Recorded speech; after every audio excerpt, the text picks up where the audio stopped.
Pritesh Trivedi ji, London से। राधे राधे महाराज जी। महाराज जी, मैं जीवन में आध्यात्मिक मार्ग में आगे बढ़ने के लिए प्रयासरत हूँ, किंतु बैलेंस समझ नहीं आ रहा महाराज जी बनाना। कार्य क्षेत्र में मन लगाता हूँ तो परिवार की जिम्मेदारी पिछड़ जाती है। कभी कभी लगता है कि प्रभु को भूल गया हूँ। मतलब महाराज जी, इन सब में इतना ज्यादा नहीं, इसमें परेशानी क्या है? परेशानी क्या है? आपने विभाग कर लिए।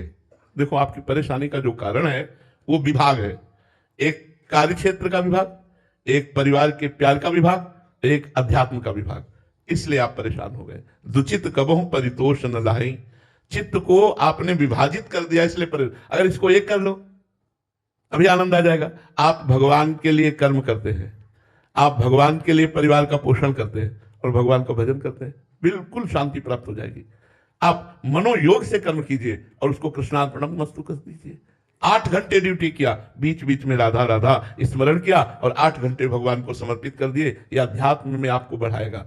परिवार के लिए अच्छी अच्छी वस्तुएं खरीद कर ले गए, बेटे को, पत्नी को, सबको खुश कर रहे हैं, सब में भगवान है। सबको प्यार दुलार कर रहे हैं, सब में भगवान है। और वो भगवान के लिए आप कर रहे हैं, वो आपका भक्ति योग बढ़ता चला गया। और एकांत समय में खूब ध्यान कीजिए, नाम जप कीजिए, भगवत कीर्तन कीजिए। तो एक विभाग कर लीजिए। संपूर्ण सृष्टि भगवान की है, जो कर्म है वो भगवान के लिए है, जो परिवार है वो भगवान के लिए। नाथ सकल संपदा तुम्हारी, मैं सेवक समेत सुतनारी। तो फिर परेशानी क्या है? कोई परेशानी नहीं।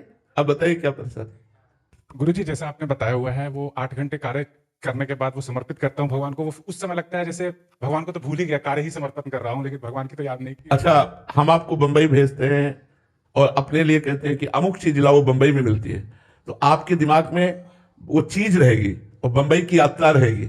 नहीं रहेगी। बंबई की यात्रा और वो चीज जो हमने मंगाई है, लेकिन मूल में इसके ऊपर क्या है? महाराज ने मंगाई है। वो ध्यान विस्मृत नहीं होगा और वो ध्यान भी नहीं करोगे, लेकिन ध्यान में आपके रहेगा बंबई का मार्ग और वो वस्तु। लेकिन उसके ऊपर मूल में क्या है? महाराज ने मंगाई। आप खुशी खुशी जाओगे, बंबई से वो वस्तु लाओगे और जब लाके दोगे कुछ याद नहीं रहेगा। और आपसे पूछा जाए कि आपने भजन साधन वृंदावन धाम छोड़कर आप बंबई गए और वस्तु लाए, आपको कैसा लगा? आप कहोगे छाती हमारी ठंडी हो गई, क्योंकि आज हमने गुरु आज्ञा का पालन किया। बस इस बात में रहो कि संत आज्ञा, शास्त्र आज्ञा, भगवत आज्ञा का मैं पालन कर रहा हूं, क्योंकि 8 घंटे कर्म करके परिवार का पोषण कर रहा हूं। परिवार भगवत स्वरूप है और बीच बीच में भगवान का स्मरण कर रहा हूं। तो स्मरण ना होते हुए भी स्मरण है, क्योंकि मैं भगवत अर्थ कर्म कर रहा हूं, भगवान की आज्ञा का पालन कर रहा हूं। इसलिए ऐसे विचारवान बनो जिससे अशांति ना आने पावे और हृदय शांत होकर अध्यात्मवान बने। ये सब अध्यात्म के अंतर्गत आ जाएगा।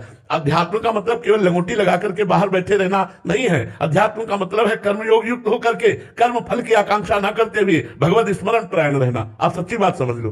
कर्म जो, अगर क्या जनक जी से बढ़कर कोई ज्ञानी है? पर वो राजा है, पूरा राजकाज परिवार संभाल रहे कि नहीं संभाल रहे? सुखदेव जी से बढ़कर कोई त्यागी है? लेकिन वो जनक जी को गुरु बनाया जाके के लिए बनाया। एक त्यागी एक राजा को गुरु बना रहा, क्योंकि ज्ञान की स्थिति जनक जी की सर्वोपरि है। और पूरा कार्यभार देख रहे हैं, राज कार्यभार देख रहे हैं, परिवार कार्यभार देख रहे हैं और परम ज्ञानी है। इसलिए ऐसा नहीं है कि अध्यात्मवान लंगोटी वाला ही है।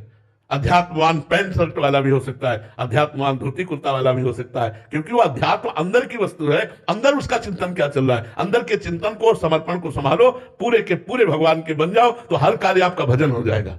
ठीक है? हाँ, उसको विभाग मत करो, नहीं तो फिर परेशान हो जाओगे।